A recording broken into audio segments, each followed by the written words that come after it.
Hey, what's up, everybody? It is Kellen here from Start Your Systems, and welcome to MX's ATV All Out, where we are already crashing our way to the deck.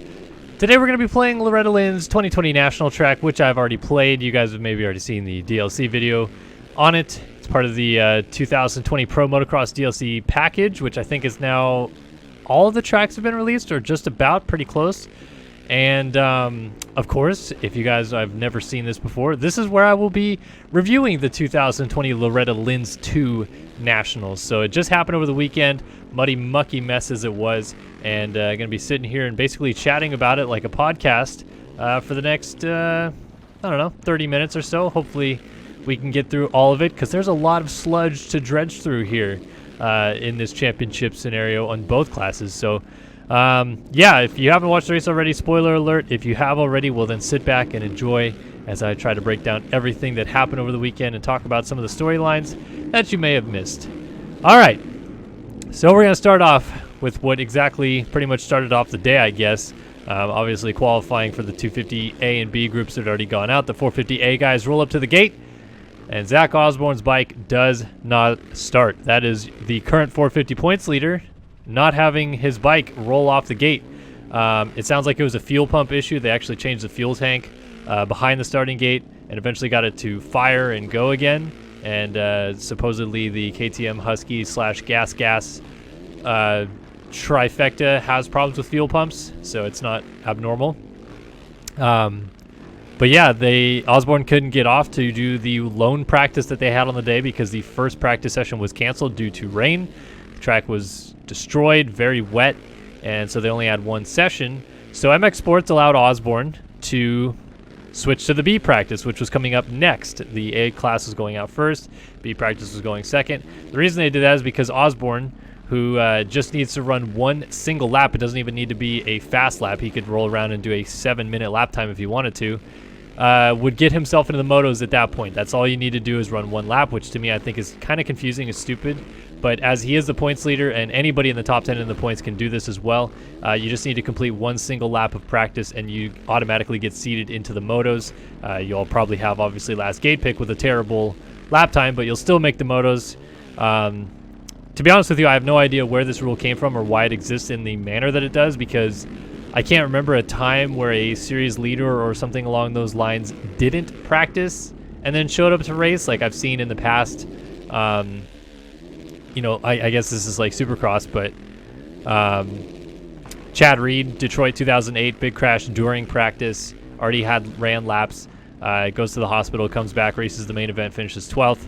I guess maybe Ryan Villapoto, I don't remember if this is the way it's panned out or not, but in 2014 at Toronto, he was suffering from some sort of illness and had to go to the hospital and got kind of buttoned up there.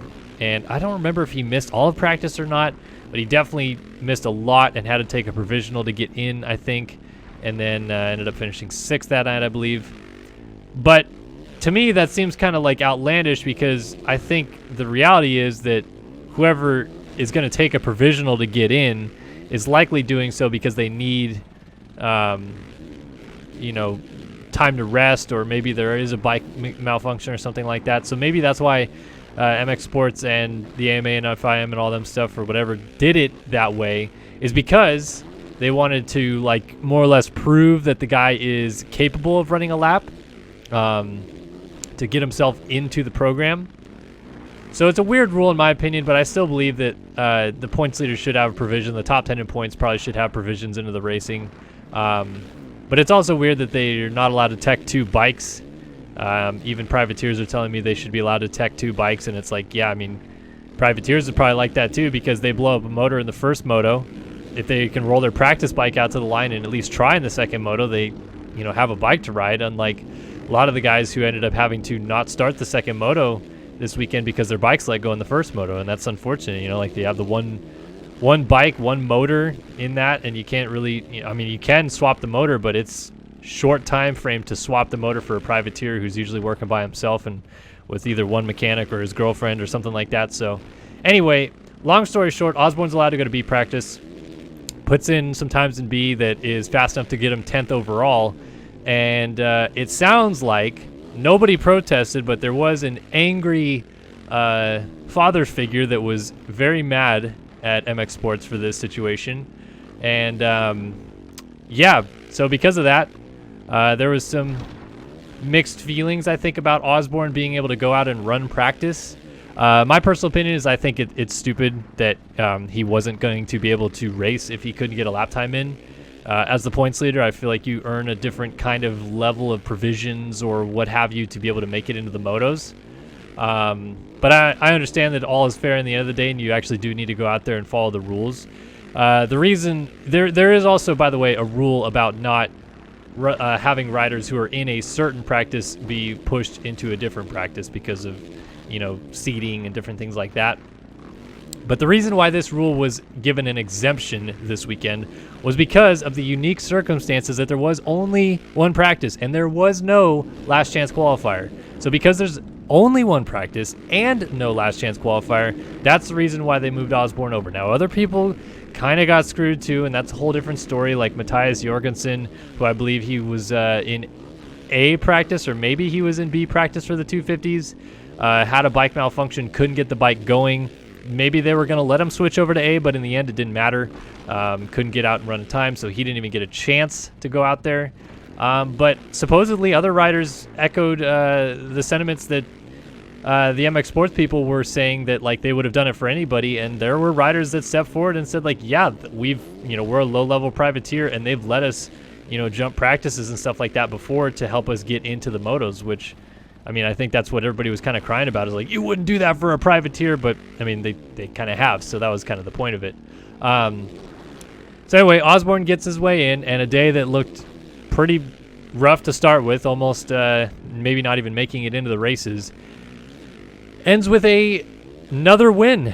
2 wins on the trot, goes 5-1 on the day, and wins the Loretta Lynn's National 2 weeks in a row. The only 2 Loretta Lynn's Nationals that will probably ever happen, or hopefully ever happen, because they only have to happen this year because of the unique circumstances we're in.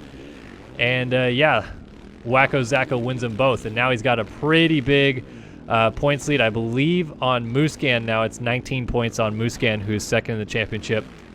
But even the bigger blow, and perhaps the real storyline that we need to be talking about from this weekend, is Eli Tomac. Double DNF. Technically speaking, he got 9th in the first moto because he blew up his bike on the last lap of the race while there was already, the top 9 had already been lapped up to, if you will. So P10 crossed the line 1 lap down. And again, I saw some more people complaining, because there's just always complaining that goes on with this about why can Eli Tomac not finish the actual race but still be credited 9th. Well, the point of it is, the guy that finished 10th, I don't know the exact numbers, but let's say the guy that finished 10th finished 15 laps of the race. Well, Eli Tomac also finished 15 laps of the race, but he finished 15 laps of the race in front of the guy that crossed in 10th place and finished 15 laps of the race. So Eli Tomac can still be credited ahead of him because he actually went a further distance than that guy. And I know that Canada does it as well, where you don't score points if you can't get your bike across the line. But to me, I don't know. To me, that just doesn't make much sense, because Tomac actually did go farther. He went 15 and a half laps of the track before his bike gave up. So I think 9th is fair there, and I think that there's other people that would absolutely agree with that. I know that some of you guys may disagree, but in my opinion, I think it's totally fine. But what it has done now is Tomac with a 9th behind Osborne's 5th, and Tomac with a DNF because his bike blew up 3 laps before the line in Moto 2, and he did not, get high enough, I guess, if you will, to score points in that moto. He's now 40 points down the championship. And I'm going to ask this question now. This is my commenter question of the day. I know you guys really killed it last week with answering the comment question of the day, which was who surprised you the most at Loretta Wins 2. My comment question of the day this time around is Eli Tomac out of this championship? 40 points down. All right, so let me kind of break this down for you guys a little bit. This is an 18-round championship, let's say, because it's 9 rounds. They're going to do 18 motos, so 18 rounds, if you will, which is only one more than Supercross, which is 17 rounds. Nobody's ever come back from a deficit further than 28 points in Supercross and won the championship. Now, different circumstances, I get it. We can't necessarily sit here and say that Zach Osborne is going to, lay fire for the rest of the season, and Marvin Musquin's going to go 1-1, 1-1, 2-2, 1-1. Like, it's, Supercross, I feel like, generally speaking, generates a pretty consistent level of top 5, and motocross is sometimes across the board, if you will. But Eli Tomac is 40 points down, which means he's 12 more points down than anybody has ever come back from to win a championship in Supercross. And we're only doing one more race than Supercross normally does. We're doing 18 motos to the 17 races that Supercross does. They pay the same, pretty much, essentially. Obviously Supercross has the new points format that you get 26 for a win and 23 for second and 21 for third. But outdoors, you win a moto, you get 25 points. And if you finish second, you get 22 points. So it's almost the same thing. Like, it's going down the board in the same point structure. And that big deficit of 28 points, not coming back to win a championship from that far, existed. Like, that record, if you will, started when the Supercross points were the same as the outdoor points. So that's why I'm saying, and that's why my question of the day is that we are 4 rounds in to an 18-round championship, so to speak, which means, we're already 2/9 of the way done. I mean, I don't. There's not really a fraction you can say that's better than that. 2/9 of the way through the championship. There's only 7 rounds to go. There's only 14 motos left to be run, and Eli Tomac has to overcome a 40-point deficit. So do you think Eli Tomac is out of this championship already? Spoiler alert, I guess. I know I do want to hear your guys' opinion on this, but in my opinion, I don't think he is. Zach Osborne has been incredible. He clearly has a lot of confidence and good vibes and feeling and stuff with the bike right now. But there are chinks in the armor, if you will, for Zach. He's not always been lights out, consistent type of guy either.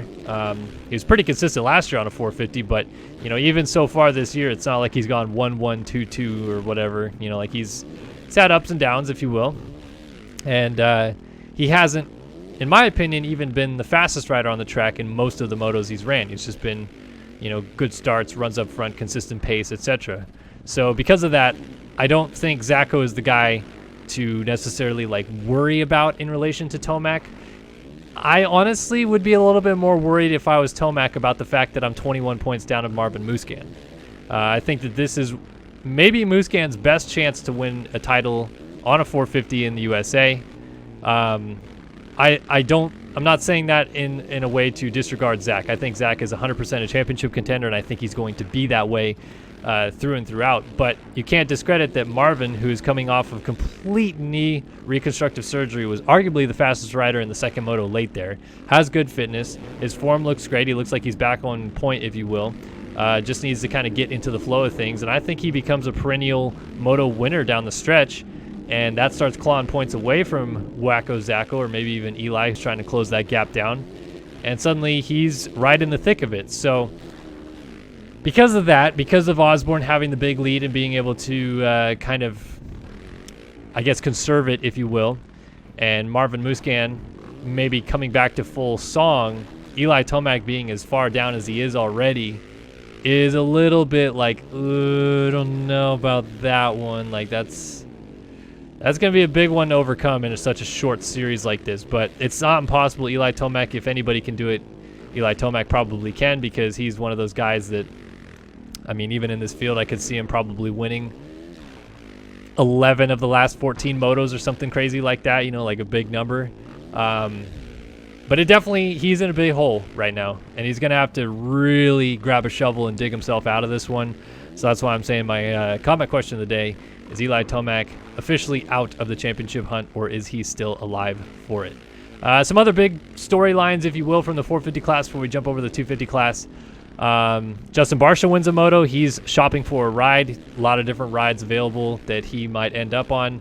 The factory gas team sounds like it's coming to fruition in the U.S. That's a possibility for Barcia. He's also talking with Moto Concepts, who is moving on from Malcolm Stewart, it sounds like. And he's also apparently been linked to the Penrite Honda team, which is trying to create an official 450 effort over in the United States. And that might be partnering Justin Brayton over there. So Barcia's got a couple landing spots that he might go to. And he just kind of helped maybe raise his value a little bit by winning that first moto rather dominantly. I know Barcia's always pretty good in the mud, but that was kind of next level. And unfortunately for him, he fell early in the second moto and then his bike let go, or else he was maybe on his way to winning that overall. I think he was 4th early on. You know, Zacho ends up winning with a 5-1. Barsha ends up 4th in that moto. He wins the overall kind of thing. So, yeah, Bam Bam looked really good. Like to see that. I have to have a huge shout out to the GP boys all around the world. You know, you guys know I love Grand Prix racing. And Max Anstey, in only his 4th 450 moto of his career in the U.S., damn near won the thing. In fact, I will stick by the fact that had that lapper not heeded his progress in the sand section 4 laps before the finish line, I think it was, I think he wins that moto. I think the ability to control the race from out front, he had a couple second gap on Osborne still at that time. By the time he got going, after avoiding that lap rider, he was a couple seconds down of Osborne. He stayed a couple seconds down of Osborne. I think Anstey wins that moto if he doesn't get blocked by that lapper, which sucks because if he never wins a moto, you'll always be like, what if though? But how about it, man? The rider out of Great Britain, 5th overall, he goes 15-3, I think the scores were. And Steve Mathis tried to blow me out on his podcast a little bit because I told him in our little text chat that he tweeted out on the RacerX account basically something like, who rode for Max Anstey in the first moto, because it's not the same guy, and Max ended up finishing 15th. But the difference was that Max crashed in the first moto and pretty much lost an entire lap before he got going. He was in about 9th or 10th when he went down, ended up getting well down the order when he finally got going and charged back to 15th. So I don't know, like I feel like maybe Anstey wasn't going to finish 3rd in the first moto from 10th, but I still think that you can't discredit that overall he had a pretty good day because he picked his bike up in the mud, kick-started it, and climbed his way all the way to 15th and then nearly won the second moto. But Anstey, really good ride there. Nice to see Brock Tickle get a second. He ended up 4th overall. I think he went 2-9. Adam Cianciarulo gets his first career podium. He finished up 2nd overall. 3-3 was it that Cianciarulo put in? 3-4, something like that. Anyway, so he gets on the podium for the first time in his 450 career in the outdoors. A lot of cool storylines to kind of highlight from this one. Obviously, there's a lot more storylines down the field. We could talk about Justin Rodbell. Our guy Jeff Walker scored points in the second moto. People are going to be stoked about that. Really cool to see Walker up there scoring some points. Jeremy Smith got some more points this week. I think Corey Carson scored some points in a moto. Yeah, the 450 class, you know, just in general, a lot of excitement packed into one muddy race day at the ranch. And Zach Osborne, big points lead heading into Ironman this weekend. That's going to be an interesting one to watch because it might actually be our first true test if it ends up being a clear and dry racetrack. That we'll see where everybody kind of officially stands on a dry track as opposed to these kind of mucky disasters, if you will, that Loretta's was. I mean, in all honesty, the Nationals ended up being pretty good. In a way, I'm kind of glad that we got 2 slower races at the ranch because it's a really short track, and I was kind of curious to see on a dry track, those guys probably would have been in the 40s, and it would have been a little bit too fast. But I digress. Good racing at the ranch in the 450 class. Let's jump into the 250 class, though, which was won by Jeremy Martin in his first overall win since the back injury in 2018. Obviously, a lot of you guys know that story, a burst fracture of his lower back in 2018 with some contact with Justin Cooper in midair at Muddy Creek. Had to basically take all of 2019 off after he found out that his initial surgery was done wrong and he needed to go in and get more surgery, and then had an infection and a couple other things, and it was just a whole deal. And props to Geico Honda for sticking by him all those years and signing an extension with him, even though they knew he was going to be sitting completely on the sidelines for an entire extra year. Rewards them nicely by picking up his first overall of the season. And just 2 solid rides for J-Mart, who had to really nurse the bike in the second moto. It was just about on the verge of blowing up, and it was going to happen pretty fast because he was going through the steam pretty quickly. I think he even blew a radiator cap off at one point because the side panel of the bike was steaming quite a bit. That happened with a lot of people, and somehow some of these bikes made it to the flag. I think J-Mart kind of backed off of his brother A-Mart there and kind of cruised it to the finish. In fact, he cruised it so much, I think he actually had McElrath, who finished 3rd in that moto. pretty close to him at the flag. I think it was only 2 or 3 seconds at the end, and at one point they were like 40 seconds ahead of him. So he really backed it down, tried to save the bike. In the end, reaps the benefits of winning it overall. And that's cool to see because J Mart's had a long road to get back to where he's at. And yeah, clearly in the thick of this championship hunt. Dylan Ferrandis, though, maintains the points lead. He ends up getting second overall, I believe it was, on the day. That he got 2-4, I think, were his scores. So the perfect season that he talked about unknowingly, I think, in the post-show at the first round is gone. No perfect season for Ferrandis, but still has the points lead.